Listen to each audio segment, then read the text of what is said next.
Bonjour à tous, nous voilà pour une nouvelle émission de Parcours de vie, aujourd'hui à RVAZ, et j'ai la chance d'interviewer Philippe Dufaux. Bonjour Olivier. Bonjour Philippe, toi aujourd'hui tu es gérant ou patron, je ne sais pas comment… Je suis patron. Ouais, tu es patron, hein, c'est ça, hein, de KS Motorcycles, qui est d'autres sociétés aussi. une entreprise. À Champagne. Donc nous on vend des motos.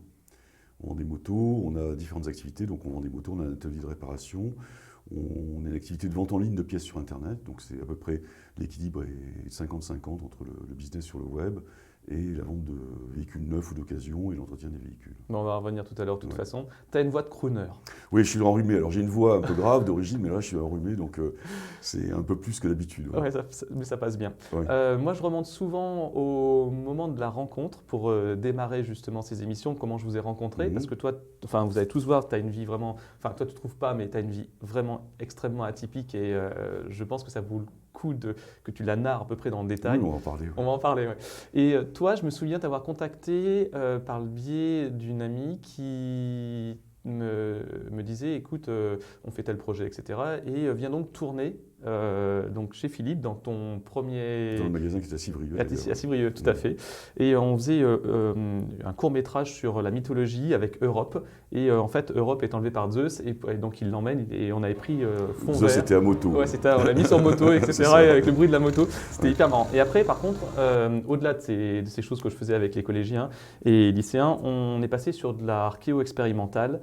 Et là, tu m'as énormément aidé pour tout ce qui était entraînement, tout ce qui était tes commentaires sur la transmission, je pense aux charmicéniens. Je vous laisse donc rencontrer les différents artisans et profiter de leurs commentaires pour la suite de l'élaboration du projet charmicénien. Bonjour Philippe. Bonjour Olivier. Bon, alors donc, pour la rotation de cette roue, qu'est-ce que tu proposerais ? Moi je pense qu'il faudrait sur l'arbre mettre une bague en bronze, soit dans le moyeu, soit sur l'arbre, pour qu'il y ait un frottement bois-métal, et puisque le bronze à l'époque était le métal d'usage, je pense que ça doit pouvoir fonctionner avec de la graisse, ça doit pouvoir marcher. Ça part comme ça, donc là tu as ton axe qui est là, donc là hop, hop, hop, là tu mets ta bague bronze ici, là tu as ta roue au milieu, ton moyeu il part comme ça, donc de l'autre côté c'est la même chose. Ton aide immense pour la scie hydraulique, pour les cavaliers, pour tout le retour de l'engrenage. Oui, on a fait réaliser de pièces métalliques, effectivement. C'est ça. Projet-là, ouais. Et c'était vraiment extrêmement intéressant. Et tu as une capacité de synthèse, c'est-à-dire d'intégration des notions pour me trouver une solution qui est remarquable. Je trouvais ça nickel. Mais bon, maintenant que donc voilà, c'est connu comme ça, qu'on a beaucoup discuté technique et tout ça, c'était plutôt rigolo. Et c'est des projets de passion. Je te remercie d'être rentré là-dedans d'ailleurs. Et là, toi, on va parler de ta vie. On va commencer donc à l'enfance. Alors toi, tu es né dans les Landes. Oui, je suis né dans les Landes, à Mont-de-Marsan, dans une famille un peu bourgeoise, un peu avec un père qui travaille, une mère qui ne travaille pas, qui donne des cours de catéchisme, qui s'occupe des 4 enfants. Voilà, donc je suis né dans cette famille où on apprenait le piano, on allait à la messe le dimanche, une famille très classique, très classique. Des années 60 en fait. Ok, et ils ont eu une influence sur ce que tu as fait dans ta vie? Enfin, oui, enfin, sorte d'éducation? moi j'ai été éduqué de manière très libre en fait, donc chez nous c'était la liberté. C'était vraiment la liberté, donc on a fait tous, enfin j'ai un frère et 2 sœurs, on a fait tout ce qu'on a voulu faire dans notre vie. Dans notre jeunesse, les sports qu'on a voulu pratiquer, on n'a jamais eu de reproches sur rien. C'est génial. Donc, moi j'ai tout adoré les 2 roues, donc on a eu des 2 roues à la maison, enfin j'ai ramené des 2 roues à la maison, il n'y a jamais eu de problème. Voilà, donc j'ai eu une éducation facile, agréable, aimante, qui m'a laissé tous les choix que j'ai voulu faire. J'ai voulu arrêter mes études l'année de ma terminale. Pour aller faire de la moto, j'ai arrêté mes études. On va y revenir. Et après, je dirais une petite heure de discussion, les choses sont faites, voilà. C'est génial. Donc j'ai eu beaucoup de chance. Ouais. J'ai eu des parents très chouettes. Ouais. Toi, tu as fait du sport, tu as fait de l'équitation sur moi j'ai fait beaucoup d'équitation. Alors ça, c'est un truc fascinant. Moi j'ai fait beaucoup d'équitation, et mes parents faisaient d'équitation, moi j'ai fait de l'équitation. J'ai donné des cours d'équitation l'été, donc j'ai animé des cours d'équitation dans des stages d'équitation. Et comment ça s'est venu, la passion de la mécanique, enfin, ou de la moto, du 2 roues, en parallèle du collège-lycée, je pense que c'est ça. Hein. Bah, c'est avant, c'est au moment du collège. Ouais, moi, très tôt, la moto, enfin le 2 roues motorisé, c'est un truc qui m'a fasciné. Pourquoi ? Je sais pas, parce que ça a commencé par des Solex, par des 102 Peugeot, enfin dans les campagnes françaises dans les années 60, 70, des paysans passaient en fait du cyclo à la voiture. Donc en fait, ou du Solex à la voiture. Donc il y avait dans les campagnes françaises des tas de cyclos dans des granges, et en fait il suffisait d'aller les approprier pour pouvoir rouler en deux roues. Donc il fallait aller voir l'agriculteur, on récupérait des deux roues à gogo, quoi. Donc on pouvait en récupérer des dizaines et des dizaines. Et donc on a fait toutes les expériences possibles, imaginables, avec des Solex ou des 102 Peugeot ou des machins, en bricolant les moteurs, en essayant de faire des trucs extraordinaires avec. Et voilà, donc j'ai eu cette passion de la mécanique tôt, vers 12-13 ans, je pense, dans ces années-là. Et après, donc, j'ai eu des motos à vitesse, et puis après, le permis de conduire à 16 ans. Et à 14 ans, il s'est passé quelque chose. Enfin, Non, à 16 ans. 16 ans, pardon. À 16 ans, tu es en lycée pro, il me semble. Oui, en fait, surtout... moi j'ai fait des études de construction métallique. Donc j'ai appris à souder, donc c'était mon rêve de savoir souder, de travailler la ferraille en fait, de travailler le fer, parce que quand on sait travailler la ferraille, on peut bricoler des motos, on peut transformer des motos, on peut fabriquer un cadre, on peut fabriquer une fourche, enfin, on peut fabriquer plein de trucs. Et donc j'ai vu une affiche de cinéma, c'est le film Easy Rider qui est interdit aux moins de 18 ans à l'époque, et je devais avoir 16 ans, 15-16 ans je pense. Et donc j'ai réussi à rentrer dans la salle de cinéma avec un copain pour voir ce film, et quand j'ai vu ce film, je me suis dit c'est la vie que je veux avoir. Voilà, une vie de moto. Alors pour ceux qui ne connaissent pas, c'est... vas-y, raconte. L'histoire c'est un road trip à travers les États-Unis avec deux Harley Davidson, deux choppers des années 70-80, enfin des années 70. C'est un film qui est de 1968, donc c'est des choppers de fin des années 60. Et je me suis dit, je veux ça. Et j'ai eu ça, j'ai eu ces motos, enfin des motos dans le genre, j'en ai toujours d'ailleurs. Et voilà, c'était mon rêve, et j'ai pu faire mon rêve de faire beaucoup de motos, de beaucoup voyager à moto, voilà, d'alterner jusqu'à l'âge de 24 ans à peu près, un peu de travail parce qu'il fallait manger, et la moto. Et bien justement, tu fais quoi? Tu te fais à 18, c'est ça? Tu dis, je vais arrêter mes études, tu dis ça à tes parents, oui. Un jour. Donc il y a un petit temps, et ils disent, ok, vas-y. Il y a eu un temps qui a duré, très peu de temps, ça a duré peut-être 1 heure, et le deal qu'il y a eu, c'est que mon père m'a dit, écoute, c'est pas compliqué, tu veux arrêter, il n'y a pas de problème, mais que tu travailles. Donc j'ai travaillé tout de suite, et je savais souder. Donc on revient à ça, et donc j'ai pu travailler dans des usines, souder des bennes de camions, souder des pipelines. Ah oui, les pipelines, c'était ça dont tu me parlais. À Mimizan, il y avait l'extraction de gaz qui était dans les Landes, qui était au bord de la plage. Il y avait de l'extraction de gaz, et donc j'ai soudé des pipelines. Voilà. Ça devait être fantastique. Ouais, c'était chouette parce que c'était des boulots super rémunérateurs, donc en 3 mois, tu récoltais suffisamment d'argent pour vivre plus d'une année, quoi. Et tes road trips de 18 à 24, ça se passe comment? Bien. D'accord, bien. Non, ça se passe bien, c'est beaucoup de voyages, beaucoup de copains, c'est beaucoup en France, j'ai pas été bien loin, mais j'ai passé une semaine par-ci, une semaine par-là. En gros, je travaillais l'hiver, et dès que les beaux jours arrivaient, je partais. Et tu me disais qu'il y avait plus de liberté sur route avant. Oui, moins de monde. C'est un discours de vieux con, entre guillemets. Mais, non, c'est vrai. C'est une époque où on pouvait rouler sans casque, ça choquait pas grand monde. On pouvait rouler vite, ça choquait pas grand monde. Il n'y avait pas de contrôle d'alcoolémie. Moi, je buvais pas à cette époque-là, mais il n'y avait pas de contrôle d'alcoolémie. Il n'y avait pas de contrôle de drogue à cette époque-là non plus. Donc voilà, donc c'était une époque un peu bénie, où il y avait beaucoup moins de circulation. C'était beaucoup moins dangereux de rouler sur la route qu'aujourd'hui.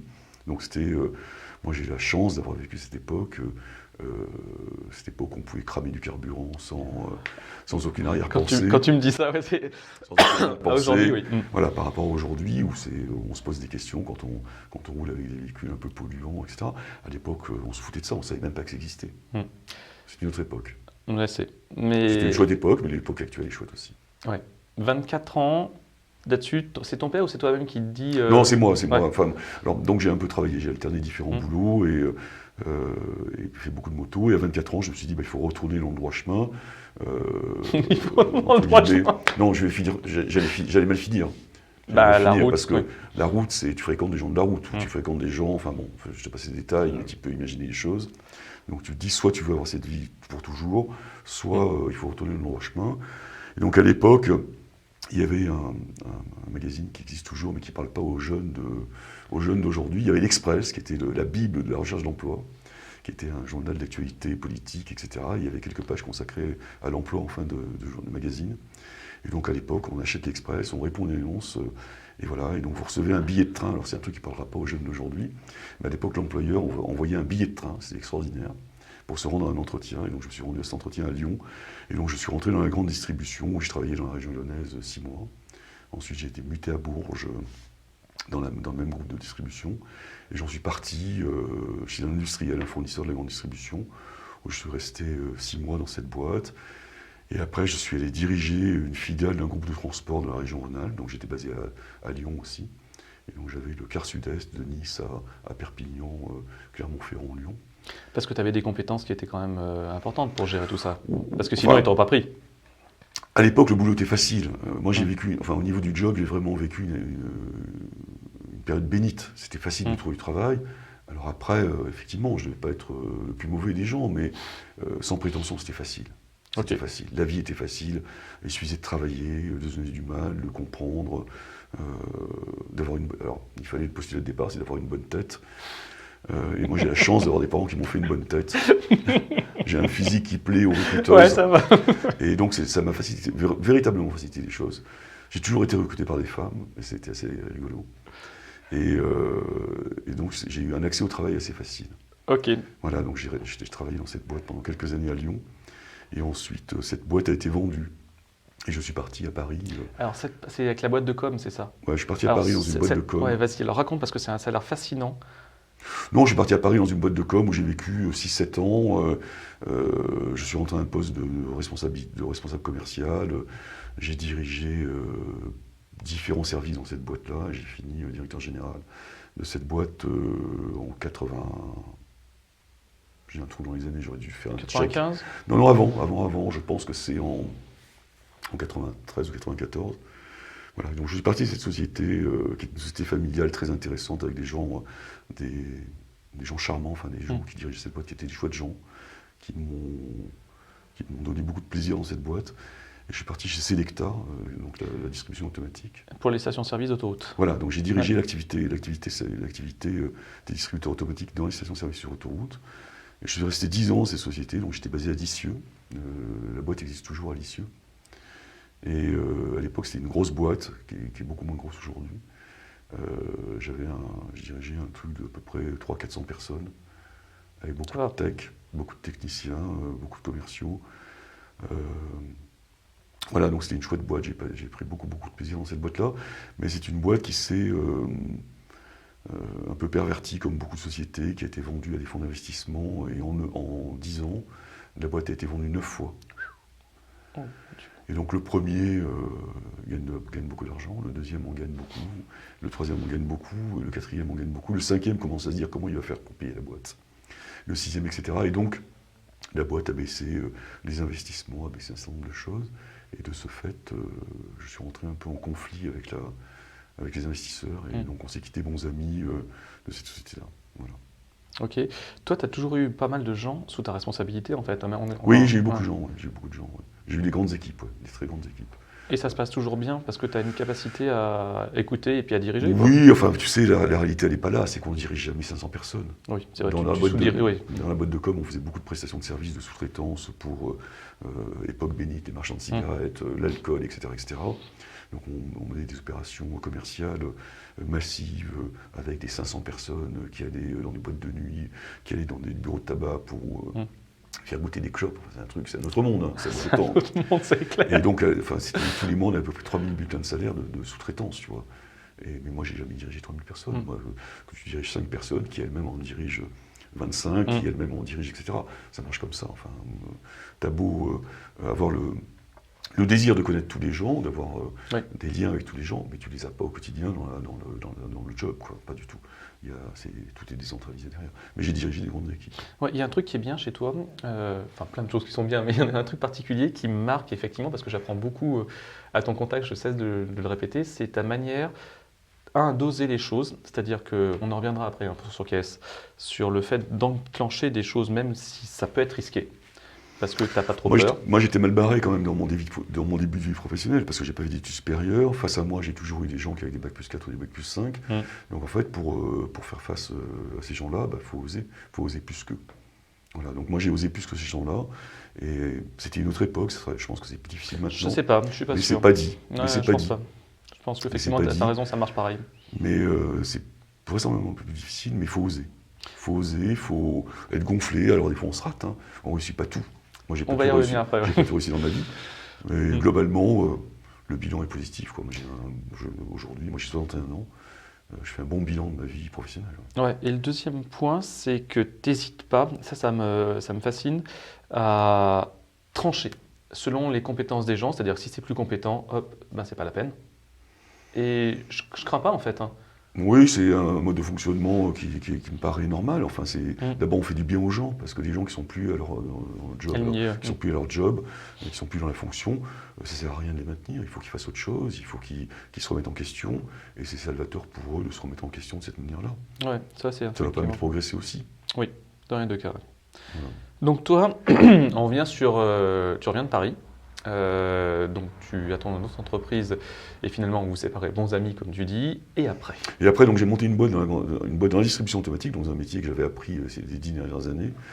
Et donc, je suis revenu, enfin j'ai récupéré des morceaux de clientèle de mon ancien business. Et après, j'ai développé cette boîte par de la croissance externe, par un principe qui est simple, c'est qu'on achète, on s'endette à mort, on achète des boîtes en s'endettant. Voilà, donc ça, c'est plutôt culotté, effectivement. Ouais. Donc en fait, on achète des boîtes sans argent, en faisant le pari que les boîtes vont cracher suffisamment d'argent pour se payer. Et ça n'a pas marché. Ça a duré longtemps, ça a duré une dizaine d'années. Mais la crise de 2008 est passée par là, et la crise de 2008 a fait que c'était un échec. Donc j'ai fermé cette boîte en janvier 2011, après des années un peu difficiles. Et voilà, donc il a fallu rebondir après, et donc j'ai laissé beaucoup de plumes personnelles, financièrement. Ouais, j'ai compris. Je crois que c'est le moment où tu as eu tes enfants d'ailleurs entre-temps, il me semble. Oui, enfin mes enfants étaient grands. Ma Ouais. fille, à cette période-là, ma fille finissait ses études supérieures, et mon fils, c'est l'année où mon fils a passé le baccalauréat, donc mon fils avait 17 ans, donc il a passé le bac cette année. Cette année-là. Et donc en 2011, j'avais ce projet depuis longtemps, parce que c'est ma passion de la moto, j'avais vraiment un projet assez abouti dans la moto. Et donc j'ai créé une boîte avec un associé à l'époque pour faire de la vente en ligne de pièces détachées de moto, d'Harley uniquement. C'est ma marque fétiche, donc voilà. Et donc on a créé ce business-là qui a été assez difficile à monter avec un associé avec lequel ça n'a pas fonctionné, comme souvent avec les associés. Souvent avec les associés, ouais. Voilà, et donc je me suis séparé de mon associé en 2014, donc 3-4 ans après le démarrage de cette société. On a fait rentrer des fonds d'investissement à l'époque parce qu'on avait besoin de capital pour développer la boîte. Donc des investisseurs sont rentrés dans cette période-là. Et aujourd'hui, la boîte, on est 24 dans la société, c'est une petite PME. Alors la boîte, c'est laquelle? Alors c'est Caisse Motorcycle. Caisse Motorcycle est le leader en France de la vente de pièces d'Harley sur le web. À côté de ça, on a un business de vente de véhicules neufs et d'occasion. Donc on vend 1000 motos par an à peu près. On a 2 points de vente. On a un point de vente à Anse et un à Champagne. Puis vous avez des projets, mais on en parlera après. Et on a pas mal de projets. Ouais. On a des projets sur l'urbain, on a des projets sur d'autres zones géographiques de Lyon. Voilà, on a beaucoup de projets. On avait un gros projet qui était très abouti avant la première vague de Covid, ce qui a fait arrêter ce projet-là malheureusement. Un projet centre-ville de mobilité urbaine avec de l'électrique, puisqu'on est dans ce schéma-là aujourd'hui, enfin on va dans le schéma d'électrique. Et donc on remet sur le tapis ce projet-là, qu'on a un peu modelé différemment. Donc on cherche des locaux aujourd'hui en centre-ville de Lyon. L'idée c'est de trouver des locaux, un local par arrondissement, de faire des petits modules en fait, des petits modules urbains avec des petits magasins. Ouais, justement, ça permet d'avoir l'évolution parce que toi, je t'ai connu sur Civrieux, Oui. sur ton magasin, ton premier magasin, c'est ça, hein? Non, c'est pas le premier. C'est pas- En fait, on a démarré l'activité en 2011, mais c'était en Villefranche. Ok. Ensuite, on est allé au Bois d'Oing. On était au Bois d'Oing. Et ensuite, on était à Civrieux. Moi, Ensuite, je on sais. était en Berrieux d'Azergues. C'est ça. Et maintenant, nous sommes à Anse. Avec, oui, et donc il y a eu toute la période en fait où vous avez cru, c'est-à-dire grandi, en passant de Civrieux à Anse, et ça venait trop petit. Vous receviez, je m'en souviens, des tonnes et des tonnes de motos. En gros, mais pour schématiser le truc, on est passé de 200 mètres carrés à Civrieux à 1600 mètres carrés aujourd'hui. Et on vient de rajouter cette semaine 360 mètres carrés de mezzanine. Waouh. Voilà. Donc on a une croissance importante. Et alors, toi, t'as toujours, donc tu me le disais, c'était vraiment ton projet passion, Oui. effectivement. Et tu l'as... Ouais, moi, je me suis dit naïvement, je vais faire un job de moto, c'est génial, c'est le truc qui me plaît, je vais pouvoir faire de la moto, vraiment, je vais m'éclater à moto. Et en fait, j'ai jamais fait aussi peu de moto depuis que j'ai créé cette boîte. Et j'ai surtout jamais autant travaillé que depuis que j'ai Alors, le cette truc boîte. d'entrepreneur, on dit toujours que c'est merveilleux, etc. C'est merveilleux parce que tu crées. Par contre, tu as une somme de travail qui est énorme. Ça, Oui, il y clairement. a beaucoup de contraintes. Il y a des contraintes financières qui sont enfin, moi, c'est Bah, mon principal problème. Le commerce, c'est facile, entre guillemets. Le problème, c'est l'argent. En fait, on fait une activité très capitalistique. En fait, il nous faut du stock. On a des stocks gigantesques de véhicules. Donc, il nous faut de l'argent. Et donc, c'est compliqué d'avoir de l'argent. Et c'est devenu encore plus compliqué cette fin d'année. Parce que vous, alors si je schématise aussi, les plus grosses ventes, c'est la période logiquement printemps-été, puisque c'est le moment où on roule. Ouais, c'est printemps-octobre. C'est assez long en fait. Hein. Ok. Jusqu'au mois d'octobre, les volumes sont importants. Après, il y a novembre et décembre qui sont beaucoup plus faibles. Janvier qui est faible. Et après, ça dépend beaucoup de la météo, de démarrage. On peut avoir un très fort démarrage de saison en février, s'il fait beau. Ok.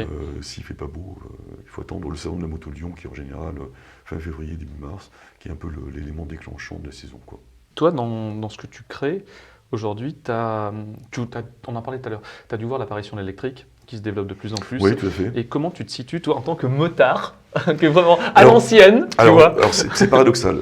Pour donner une info, moi, ma plus récente moto est de 1981. Donc j'ai une moto de 1968, une moto de 74, 76. Enfin, tu vois le genre, quoi. Je vois J'en tout à ai fait. plein. J'en ai plein. Mais j'ai que des Harley anciennes, donc moi je suis un mec du thermique. Moi j'aime brûler l'essence, j'aime l'odeur de l'essence. Donc c'est horrible hein, ce que je dis. Mais paradoxalement, on vend des scooters électriques depuis à peu près un an. Un an et demi. Et donc c'est des ventes qui ne sont pas négligeables. On commence à faire des volumes intéressants avec ces produits-là. Et on a rentré une nouvelle marque, qui est une marque américaine, californienne, qui s'appelle Zero Motorcycle. Donc c'est fabriqué aux États-Unis. C'est des machines avec des équivalents 125, moyenne cylindrée, grosse cylindrée. Et c'est le bonheur de rouler avec ça. Le bonheur. Il n'y a pas meilleure moto que ça. Sérieusement. Vraiment, c'est incroyable. C'est incroyable. C'est fabuleux. Raconte. Bah, c'est que tu prennes un 125, donc avec le permis 1, ton permis voiture, tu peux rouler avec ça. Tu fais 0 à 100 en 3 secondes. 0 à 100 en 3 secondes. Tu vas dans le catalogue Ferrari, tu n'as pas beaucoup de Ferrari qui le font. Donc tu as déjà une accélération qui est géniale. Tu as un frein moteur que tu peux calibrer extraordinaire. Tu peux gérer ton moteur avec ton téléphone mobile. Les motos sont confortables, elles sont belles, paradoxalement. Oui, j'ai vu qu'elle était très belle. Elles sont belles. Il y a des châssis de dingue, elles sont super efficaces. Ça freine bien. C'est des super motos. C'est des super motos. Et ton public, qui est un public, j'allais dire, effectivement, à l'ancienne, à la papa, comme tu dis. Bah, ils sont pareils. En fait, on a du mal à leur faire essayer ces véhicules. Ouais. Parce qu'on ne va pas en vendre à tout le monde. C'est des véhicules très chers. Le ticket d'entrée, c'est 17 000 € à peu près. Tu vois. Pour une moto électrique. Pour une 125. Ok. Et donc c'est à peu près 10 000 € de plus une grosse cylindrée. Enfin, T'as des réductions là-dessus? Non, malheureusement, c'est pas comme les voitures. Tu as 900 € de prime. Ok. Sur une voiture, tu as 6 000 €. Mais Oui, sur c'est une ce moto, qui me tu as semblait. 900 €. Sur un scooter, tu as 900 € aussi. Hein. Ok. Donc sur un scooter double batterie, tu as 900 €. Et sur une moto comme ça, tu as Ouais, je pensais à Uber ou je pensais à toutes les entreprises effectivement qui utilisent le. Bah, de toute façon, enfin, les Uber et compagnie, dans quelques années, Lyon c'est une ZFE, Oui. il n'y aura plus de véhicules thermiques moto dans le centre-ville à partir de 2026 ou 2026 je crois. 2027. Aujourd'hui, dans Lyon, on n'a plus le droit de garer une moto sur un trottoir. Un scooter électrique ou une moto électrique, on a le droit. Ok. Et donc, ouais, quand tu leur fais essayer justement. Bah, quand on leur fait essayer, les gens sont bluffés. C'est Alors, la difficulté de ces motos-là, c'est que, on va parler un peu technique, c'est que tu es obligé de faire essayer une 125 à un mec qui arrive avec une grosse Harley. Tellement c'est dangereux, parce que potentiellement c'est très dangereux, tellement c'est accélère fort. Donc on les fait démarrer par une 125, et après on leur fait essayer des plus grosses cylindrées. Parce que c'est trop violent, quoi, c'est énorme. Il n'y a pas d'équivalent en thermique. Tu peux prendre la moto la plus puissante en thermique, ça n'existe pas, quoi. T'as pas de trucs aussi C'est puissants. fascinant. C'est un truc qui te passionne, ça se voit quand on te parle. Je trouve ça génial Mais d'ailleurs. vraiment, moi je t'invite, enfin toi qui as roulé un peu à Ouais. deux roues, je t'invite à venir essayer une 125, c'est bluffant. Alors, tu sais, mes parents, pourtant je m'étais battu, j'avais économisé et tout. J'avais prévu d'acheter un scooter électrique. C'était une 103 SPX à l'époque que je voulais, avec un kit pour démarrer, tu sais, la vie. Et en fait, ils m'ont dit non. Parce que j'en ai essayé chez des potes, tu sais bien comment Bien ça sûr, marche. Et tu testes. Et en fait, je pense qu'ils ont eu raison. Je me serais tué. clairement. Mais là, effectivement, je ferai peut-être un tour tout doucement maintenant. Non, mais c'est très mais intéressant. ouais, mais- C'est très intéressant. Et en fait, c'est vraiment, on arrive à prendre du plaisir. Alors après, il y a les contraintes d'autonomie. Mais bon, en réalité, quand on roule la moto quotidiennement, on ne fait pas plus de 200 km dans une journée. Oui, c'est vrai. On Mais va c'est travailler pratique. avec, Ouais. on va travailler avec, enfin, on fait des petits trajets. Donc ça se recharge facilement. C'est des super produits. Faut Ah, essayer. mais j'entends. Moi j'adore, alors ouais. je partirai pas en vacances avec, parce que moi j'aime trop mes trucs qui brûlent du carburant, et parce que c'est plus fun, enfin moi je trouve ça plus fun quand même. Parce que, enfin, il n'y a personne qui te prend en photo quand tu roules en moto électrique sur l'autoroute. Avec mes motos, les gens ils te prennent en photo en roulant, quoi. C'est assez rigolo. C'est l'ancien, on aime bien les choses atypiques en général. Hein. Puis tu as tout le travail aussi d'artiste, parce que souvent, quand je te vois, quand je les vois, il y a, ou quand même j'ai vu tes motos, il y a ce travail sur la machine, sur l'aspect esthétique. Et ce que tu disais quand tu t'arrives à souder, tout ça, et toutes les motos ont ces particularités qui font qu'elles sont uniques parce qu'elles sont multi-kits, enfin c'est-à-dire qu'ils les ont. Oui, tout à fait. Ah, c'est Enfin, ça, moi il y a- j'ai quelques motos uniques, alors là je suis plus dans la. Aujourd'hui je suis plus dans la restauration des motos pour les remettre exactement conformes à ce qu'elles étaient en sortie du garage en 1968 ou en 1974. Donc là j'ai plusieurs motos qui sont comme sorties du garage, qui sont neuves, comme neuves. Mais j'ai effectivement mon chopper que tu connais avec la grande fourche. Ah ouais, c'est des trucs Une moto que fantastiques. Hein. j'adore, avec laquelle j'adore. Je suis parti en vacances cet été avec, enfin c'est extraordinaire, quoi. Tu retrouves tes 20 ans, quoi. Vraiment, vraiment, des sensations incroyables. Ouais, franchement top. Alors, on a parlé de moto, parce que c'est ta passion aussi, et ce qui est vrai, à un moment, tu as le côté plus complexe de ça, qui effectivement, c'est un deux roues, et on parlait justement des nouvelles voitures pour les jeunes, c'est-à-dire les amis, là, etc. Et des accidents qui vont avec pour les deux roues, parce que c'est quand même, on va dire, un moyen de se déplacer qui est plus accidentogène. Quand Et on toi, récemment, mais c'est. Oui, moi j'ai eu un accident, Ouais. j'ai eu un accident récemment. C'est mais pour ça. Vraiment facile. Mais on va parler du casque, de l'importance du casque aussi 2 secondes, Oui, parce tout à que fait. toi, Alors moi j'ai roulé 40 ans avec des casques jet, hein, donc avec Le face truc découpé, ouverte, ouais. face ouverte. les foulards. Et voilà, c'est ça. Moi je suis plutôt sans foulard. Mais j'ai eu un accident de moto le 1er octobre.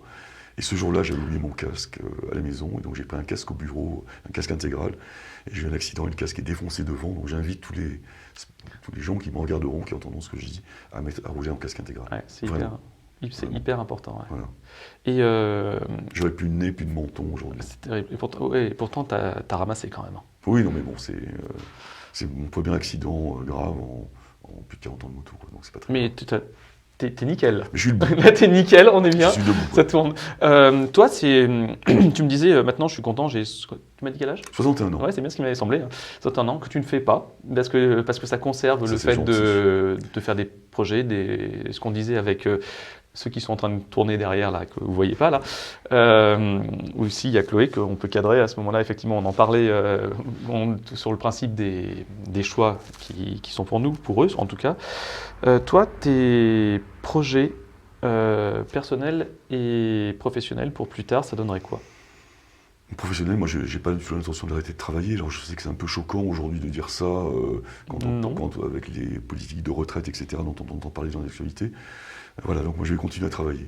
Longtemps, je pense encore. Ouais. Longtemps, tant que je suis en forme. Je prends beaucoup de plaisir dans le métier que j'exerce. J'ai une équipe chouette. Voilà, donc je pense que je vais travailler encore. Et ce qui est bien chez toi, c'est que tu formes, tu as toujours formé depuis très longtemps, c'est-à-dire que tu accompagnes les gens en fait. Oui. Et c'est quelque chose que j'apprécie énormément, c'est ton côté humain. Mais vraiment, on va dire, tu es très cadrant, mais en même temps, tu écoutes les gens et tu as cette bienveillance en fait pour les aider à progresser. Moi, je crois que, enfin, pour résumer les choses, moi, je crois que j'aime les gens, tu vois. Moi, Ouais. j'aime les gens, c'est tout. C'est, voilà, tout simplement. Ah mais ça se sent, et je pense que ça se sent d'ailleurs quand moi je vois tes clients ou tes amis qui interviennent à AKS, et oui, ils ont cette lumière dans les yeux quand ils te croisent, ils sont contents de te voir, mais parce que tu dégages toi-même tout ça. Oui, parce qu'on enfin, moi, j'ai la chance de faire un métier, c'est du loisir. Hein. On est moto, on vend du plaisir, quoi. Donc on est dans un truc de plaisir. Donc on a effectivement une clientèle assez proche, on a des relations très amicales avec des clients. Les collaborateurs, c'est pareil, on a des relations proches avec les gens. Enfin, voilà, Puis moi, j'ai pas envie de travailler à mon âge pour me faire chier. Ouais, non, Je mais l'ai c'est dit. ça, non, mais clairement. Moi, j'ai envie de prendre du plaisir dans le boulot, tu vois. Donc je prends du plaisir avec une équipe qui est chouette, avec des clients qui sont plutôt chouettes. Et il y a quelque chose qui me plaît beaucoup aussi chez toi, c'est cette capacité, on en parlait au début de l'interview sur tes premiers temps en fait sur la moto, quand tu récupérais les 102 ou tout ça, c'est ce démontage et ce remontage. Moi, ce qui me plaît, c'est de comprendre comment ça marche. Tu sais, c'est l'enclenchement, l'engrenage, enfin tout pour la vue, pour tout toute ça. la mécanique, ouais. Bah ouais, c'est ça. Et toi, aujourd'hui, par rapport à tout ça, tu me parlais des difficultés que tu avais à trouver des mécaniciens moto. Oui, on trouve des techniciens, on a beaucoup de mal à trouver. Beaucoup de Pourtant, c'est quelque chose, enfin, qui est toujours aussi, enfin, qui intéresserait n'importe quel jeune, je pense. Enfin, pas n'importe quel, c'est exagéré, mais je veux dire, à partir du moment où, enfin, c'est un problème. Enfin, il y a plusieurs problèmes à mon sens. Alors, je vais faire un peu le vieux con, mais les parents n'ont pas envie que leurs enfants fassent des études techniques. ça, c'est un truc contre lequel je me bats Voilà. depuis Donc des années. ça je comprends pas. existe. Ouais, je sais, mais Les parents trouvent que c'est dévalorisant que leurs gamins fassent de la mécanique auto ou moto. Hein. Et après, les gamins qui partent en études techniques, enfin, dans la moto, c'est un peu par défaut. C'est en gros, t'as un scooter, t'es nul à l'école, t'es nul en troisième, tu pars en seconde pro moto de roue. On les voit, nous, après, hein, c'est ceux-là hein, qu'on a. Et le problème, c'est pas ça, c'est qu'aujourd'hui, là, un technicien moto, c'est quelqu'un qui doit être très à l'aise avec l'informatique, qui doit lire l'anglais, le parler, parce qu'en fait, on a des fournisseurs dans le monde entier. Quand on appelle en Italie, ben, on ne parle pas italien, mais on parle un peu anglais, donc on discute avec les Italiens en anglais. Quand on parle avec les Autrichiens, on ne parle pas autrichien, donc on discute avec eux en anglais. Quand on parle avec des Néerlandais, parce qu'on a des fournisseurs aux Pays-Bas, plusieurs fournisseurs aux Pays-Bas, on parle en anglais, donc aujourd'hui, et un tech, il discute avec ces gens-là. Les motos zéro électriques, c'est des motos très technologiques. On fait des mises à jour un peu comme Tesla, hein. Les gens ont en tête ce qui se passe, c'est on fait une mise à jour, une augmentation de capacité de batterie, machin, on branche la moto, etc. etc. Et les techniciens qui sont aux Pays-Bas qui gèrent cette marque-là, pour toute l'Europe, ils parlent en anglais, ils ne parlent pas en français. Donc on a besoin de tech qui parlent anglais. Les salaires attachés aux fonctions sont assez justes, je pense. Enfin, aujourd'hui, on peut gagner sa vie. Il y a des contraintes, c'est qu'on travaille le samedi. Parce qu'on a des clients le samedi, on est des commerçants. Nous, on alterne une semaine sur deux pour que les gens puissent avoir des frais le week-end. C'est pas grave, surtout pour des métiers comme ça qui sont recherchés, enfin, accessoirement vous, parce que c'est vous, votre entreprise, et que je t'interviewe toi, mais vous payez bien. Et sincèrement, c'est des métiers, je trouve aujourd'hui, qui vont être de plus en plus recherchés, parce qu'il y a un parc énorme. Et que, oui, il y a des gros parcs. Ouais, et qu'il faut des gens, surtout au vu du contrôle technique moto qui s'instaure. On ne sait pas, c'est un peu l'arlésienne, mais c'est toujours pas fait. Non, mais de toute façon, la sécurité des véhicules, c'est un élément important. Donc, contrôle technique ou pas, il faut que les véhicules soient super sécurisés. La route est terrible, hein. Aujourd'hui, c'est beaucoup plus dangereux de rouler qu'il y a 20 ans ou 30 ans. Donc, il faut des véhicules qui soient en parfait état, qui soient fiables, avec un freinage de qualité, etc. Et puis, les véhicules électriques qui arrivent, ça demande beaucoup de techno. Il n'y a pas d'entretien, il n'y a rien du tout. On change des pneus, les plaquettes de frein, on ne les change quasiment pas parce qu'il y a tellement de freins moteurs qu'on freine peu. Il y a des pneus, des courants à changer, mais par contre, il y a tout un tas de... on a une bombe sous les fesses, quoi. Il y a une pile sous les fesses, c'est du 400 volts pour certains véhicules. Bon, faut pas... Il y a des sécurités, quoi. Mais, tu m'étonnes. Voilà. Ok, qu'est-ce que tu dirais à ceux qui veulent se lancer dans l'entrepreneuriat ou dans la moto d'ailleurs, mais dans la moto. Dans la moto, c'est un métier qui est un peu à la croisée des chemins aujourd'hui. Avec l'arrivée de l'électrique, ça devient compliqué. On ne sait pas trop où on va. Le thermique jusqu'à quand. Enfin, c'est un peu compliqué. Les constructeurs se cherchent. La moto, moi, j'aurais 10 ans de moins, je créerais une boîte, je n'irais pas dans la moto aujourd'hui. Dans les pièces détachées, oui, parce qu'il y a un parc roulant énorme, donc il y a du business à faire dans les pièces détachées. Dans la vente de véhicules, c'est plus compliqué. Mais sur l'entrepreneuriat, allez-y, il faut y aller. Il faut y aller. D'abord, il faut réaliser ses rêves. Il faut prendre conseil auprès d'autres pour essayer de faire le moins de bêtises possible. Mais aujourd'hui, moi je suis très éloigné de la création d'entreprise aujourd'hui, mais je sais qu'il y a beaucoup d'aides, beaucoup de gens qui peuvent conseiller. Il faut y aller. Il faut y aller, il y a des tas de choses à faire, il y a des boîtes à reprendre, il faut y aller. De toute façon, il faut réaliser ses rêves. Je te remercie. C'est le plus important. C'était cool. Voilà, c'est fini.